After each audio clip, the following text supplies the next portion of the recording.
Ndakatanga kurima mabhanana 2020. Yeah, ndichionawo mafarmers anga ari mu community mandinogara achiitawo zvekurima mabhanana achiwanawo mari dzekutorarama nadzo. Saka I decided kuti nditange kuita zvekurima mabhanana.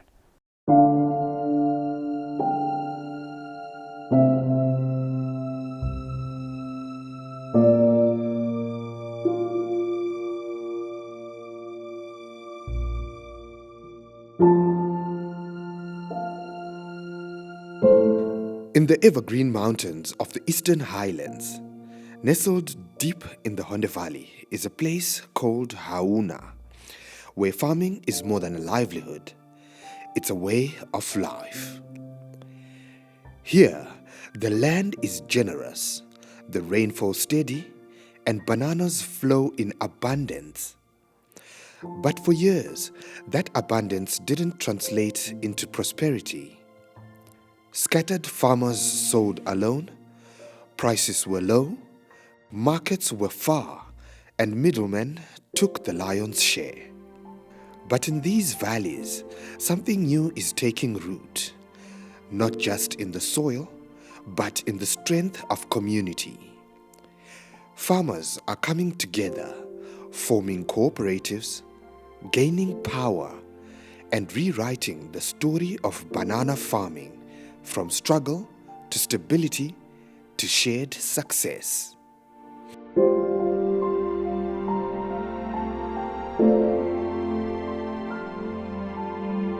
I'm a banana farmer since 2014. Takawana rombo rakanaka rekuingwa nematanuska ichiuya kuzotsvaga ma outgrowers anorima mabanana. Tikakwanisa kuijoina kuti tizoita ma outgrowers emabanana. Nanhasi tichiringorimo muproject iyoyi. Ndiyo inongondiraramisa kazhinji. Handina kwendinoenda, this is my industry, ndiyo ofisi yangu pamba panapa. Day and night ndinenge ndiri panapa ndichiita zvemabanana. Isu takatanga tirima beans.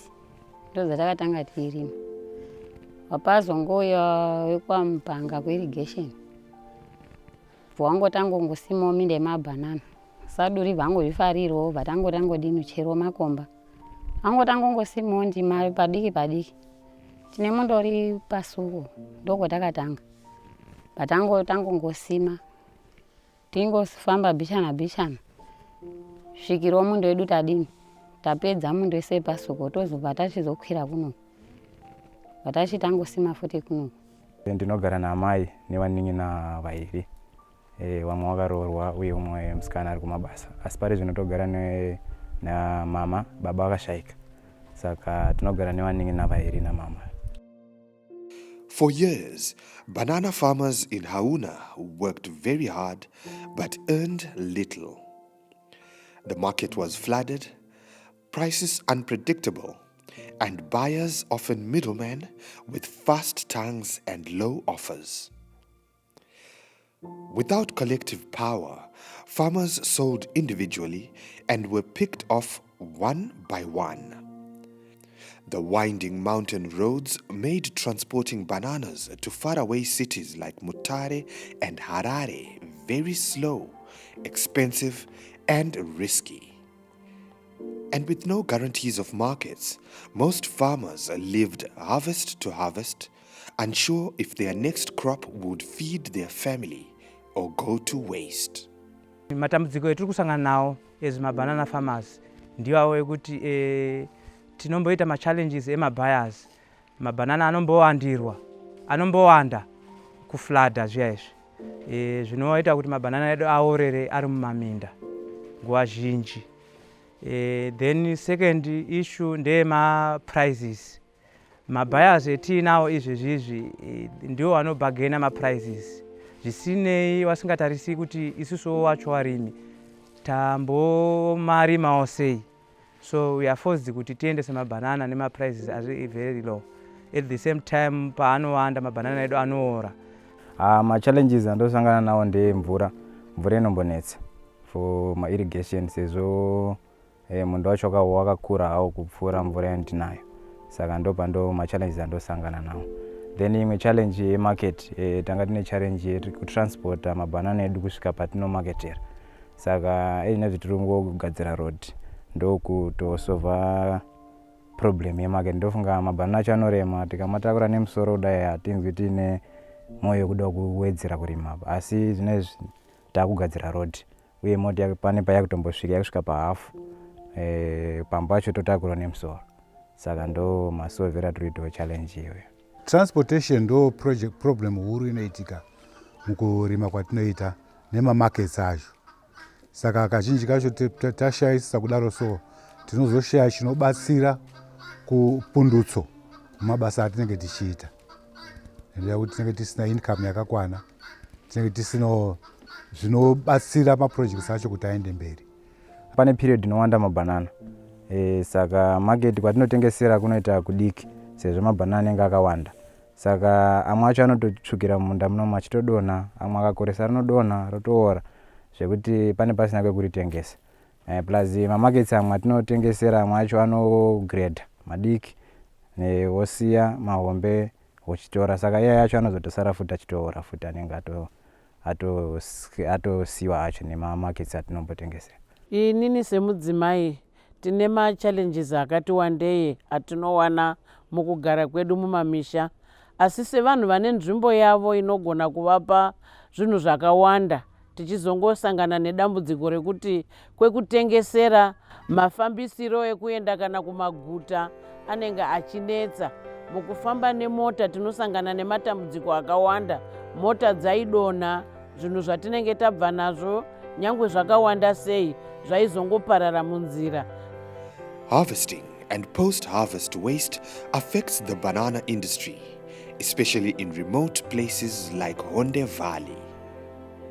Studies show that the Zimbabwean banana value chains lose 24 to 27% of produce each year due to poor handling and transport, equating to over $500,000 in losses annually. In Ethiopia, farm-to-market losses reach 45.8%, with more than 15% lost on farms alone due to mechanical damage and rough transport. Similar figures are seen across banana-growing regions in Africa. While in Bangladesh, 21.7% of banana output is lost before reaching consumers due to inefficient supply chains.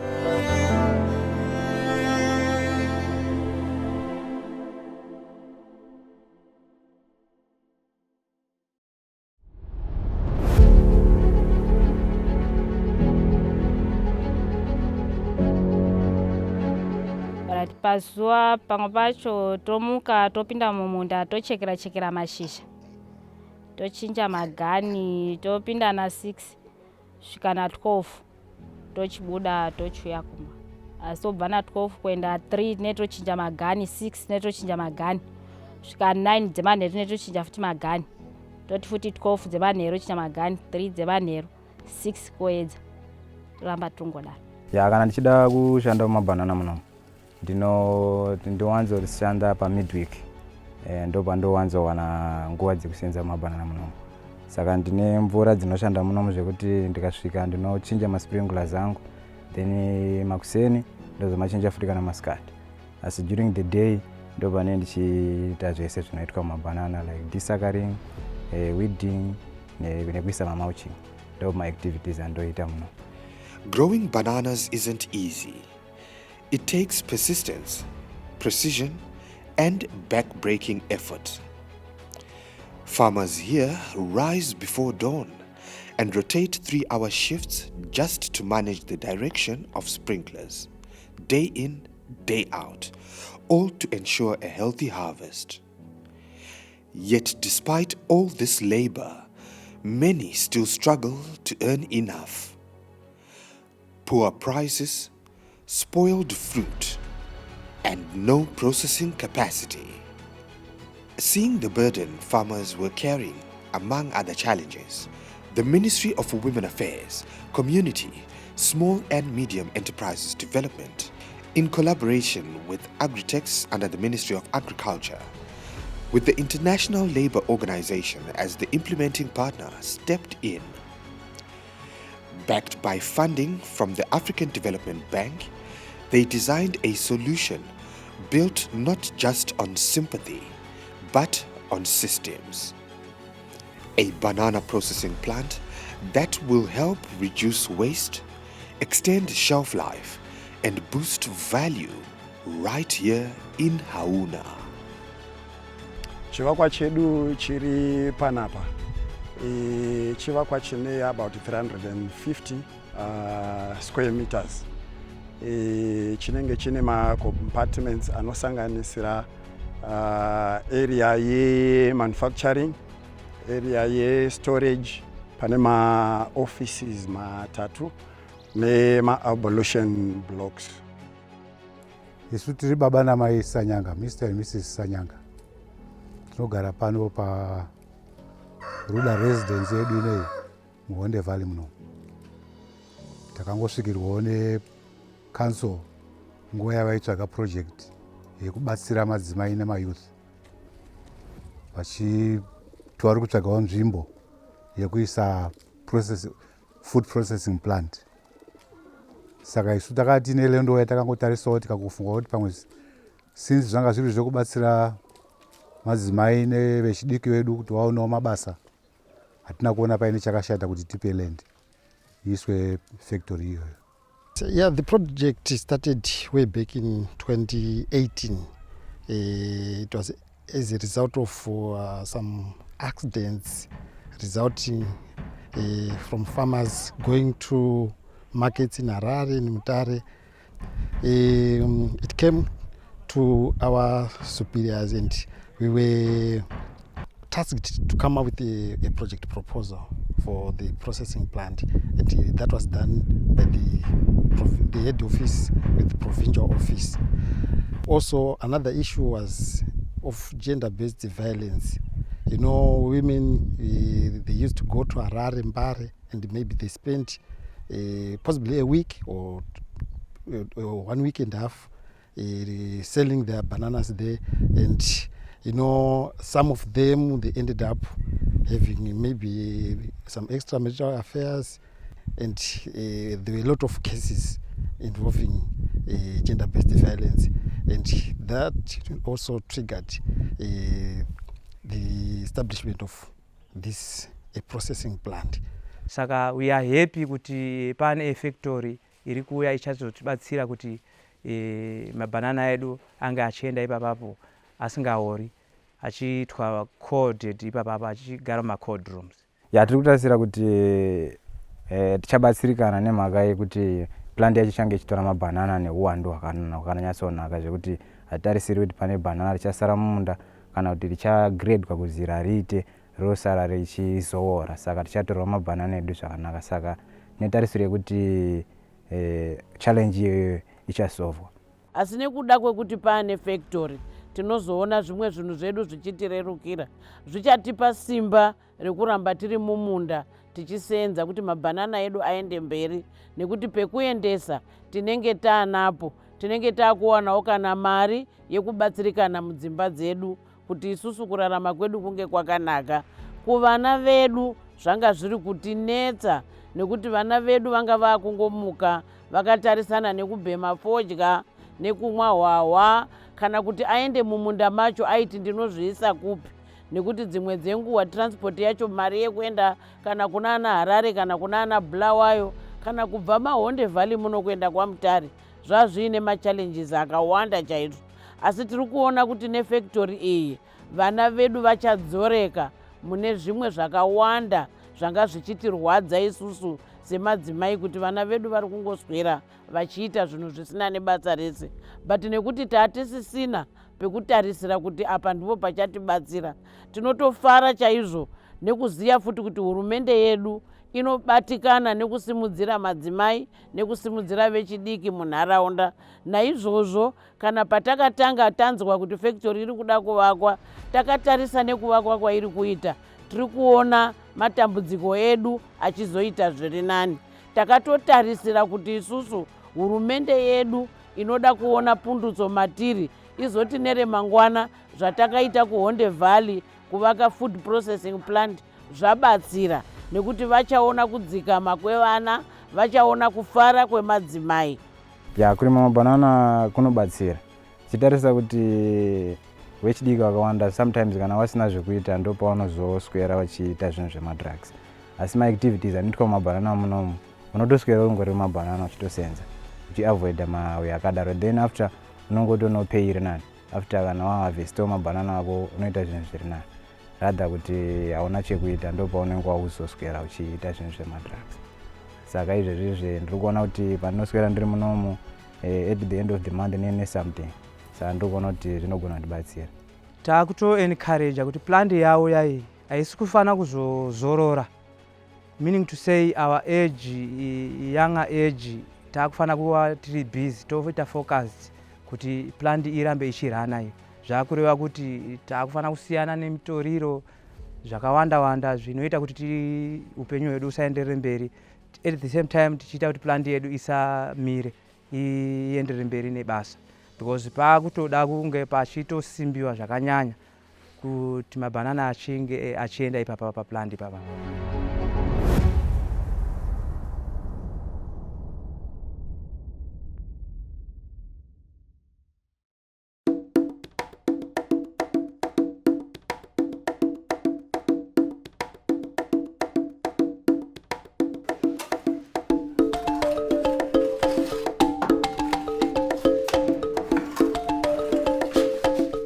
Ndakatanga basa iri kubva kuchikoro kusvika ndingotorawo mapepa acho, macourses acho ekuanga ndichaka. Ndakaitire mamutaro ndomwe ndakatorera. In the quiet rhythm of construction, bricks are lifted and scaffolds are raised. There lies another story. Meet Fidelis, a young builder from Hauna. After completing his training at the Mutare Vocational Training Center, he is now part of the very team building the future of his own community. Projects like these do more than just transform agriculture, but they create jobs, build skills, and spark pride. For youth like Fidelis, this is not just construction. It's a career, a paycheck, and a reason to stay. And as for his family, it's a hope that is laid brick by brick. Tiri kuzokufara visingaiti nemabasa edu etiri kuita. Iyi ndo first time yangu yekuaka mukambani, saka ndiri kuzokufara visingaiti kuti ndawanikwawo ndichikwanisa kushandawo ndiri mune kambani inoyi, kuti mapepa angu arambo echabugireda echende kumberi. Saka ndozokufara nezvimwe zvinhu zvekuti tinofara madzimai edu munomu apuwawo project yakanaka yekuti zvinhu zvina zvakurerukawo. Mabanana kwataiatengesera kwakuri kure, motikari pamwe pacho tichitakura kuenda Harare, pamwe pacho zvava zvisingazonasi kufadza zvakanaka. Asi izvozvi tiri kuzokufara visingaiti nenhau yefactory yemabanana iyi, kuti zvinhu zvedu zvakuitirwawo munomu. Isusu sevagari as direct beneficiaries tiri kufara nechirongwa chataigirwa nehurumende. Takuona kuti policy yehurumende ikaimplementwa inotipa positive impact. Bongo zvimwe zvanga zviriko, factory yaitaurwa nezvayo kubva 1980 paplan, yes, but implementation ndo yainenge yaishayikwa. But as soon we took off collectively, because pakashanda inonzi integrated result-based management, pakasangana mabandiko ose kusanganisira nemafamasi kuzosvika tazokwanisa kuwana vakatifanda. Impact iri positive yatatanga kutoona. Infrastructure development in our community, this thing alone chatotitaurira kuti pane zvaakuitika. Kuti chizovapo pakacreatwa employment. Tikutaura nezvekumberi, but employment ariko mukatarisa malocals vose vari panapa vari kushanda pano, vana vemuarea muno vane mapepa avo vakabva watowanawo basa. Mukatarisa vazhinji vacho vakanga vakaenda kumagamba training school, but vatozowana basa through this government yakavaendesa futi, vavacreatira futi employment mu that same area yavari pakuvakwa kwethis factory.